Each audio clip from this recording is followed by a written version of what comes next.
जवाब नहीं दिया। देखिए, पोस्टल बैलेट की जो स्कीम है उसका रूल है 54A which was introduced in 1964 in the act.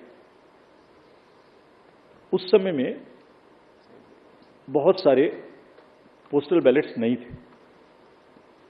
उस समय में सीनियर सिटीजन्स नहीं थे, पीडब्ल्यूडीज नहीं थे, ईटीपीबीएस भी उस तरीके का नहीं था। तो धीरे धीरे संख्या बढ़ रही है और for an inclusive election it is necessary that we extend this facility. जैसे पिछली बार आप ही ने कहा था कि आप लोगों को ये फैसिलिटी नहीं है, हमने जाके एनेबल की। सबको मिलनी चाहिए, एसेंशियल सर्विसेज वालों को मिलनी चाहिए। लोग कहते हैं हमसे हमें वोट देने का अधिकार क्यों नहीं, नर्सेज, डॉक्टर्स, बहुत जगह से बात आती है। हम वी आर ट्राइंग, हमने तो रिमोट वोटिंग में जो लोग घर से बाहर चले गए उन तक के लिए प्रयास करने की कोशिश की थी, जो अभी समय नहीं आया।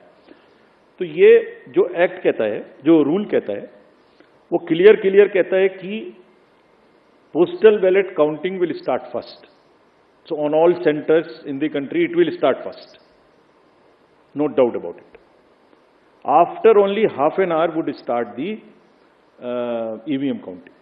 So there are three countings which are happening simultaneously, and it is happening. It happened in 2019. It happened in all the 2022 elections of the states held thereafter. It happened yesterday also in case of Arunachal and Sikkim. हम mid course नहीं बदल सकते कुछ भी। और क्यों नहीं बदल सकते? Because it is compliant with the rule. क्या कहता है कि तीनों स्टार्ट होंगी और उसके बाद निर्विरोध तरीके से लास्ट तक कंटिन्यू करेंगी। पोस्टल की तरह चलेगा, ईवीएम की तरह के चलेगी। जैसे ईवीएम खत्म होगा वैसे ही 5 वीवीपैट की पर्ची का गिनना शुरू हो जाएगा।